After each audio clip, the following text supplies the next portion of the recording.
Alexander Hamilton is an interesting character, and in fact, we're going to take just a moment to discuss him.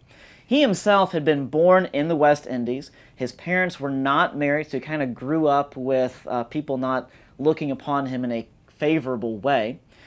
But even so, he came from a great Scottish background and from a Huguenot background as well. He was given great teachers who taught him the doctrines of the Reformation while he was growing up.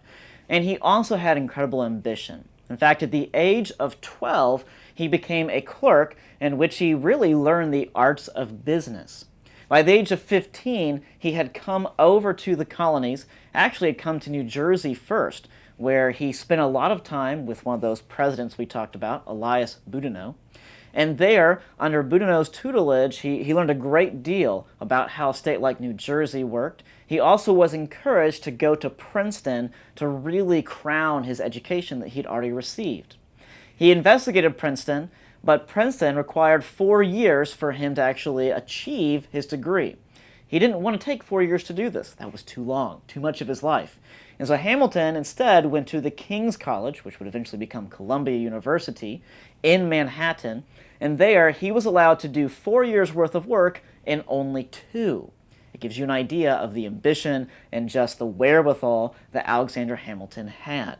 By the age of 17, having graduated, he was already giving public speeches, writing pamphlets in favor of independence, and eventually he would raise his own artillery company and would eventually become the aide to George Washington and one of the heroes of the War of Independence.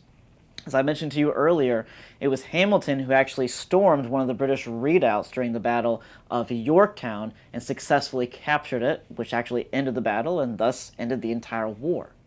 He's known to history, though, as the father of the Constitutional Convention. Now, Madison, of course, is called the father of the Constitution, but Hamilton was the one who got the convention, or the meeting together, to actually create this Constitution. He himself saw the Articles of Confederation, the existing government, as needing a great revisement, of needing some kind of great repair. He himself also was a strong believer in a central government, and things like a central bank or a Supreme Court. One of the interesting things about Hamilton is that Hamilton kind of distrusted the states and really fell more on the camp of Union thinkers. Had the war between the states happened at this time, I imagine Hamilton would have been on the side in many ways of the northern states. But of course, that's a bit of a different argument altogether.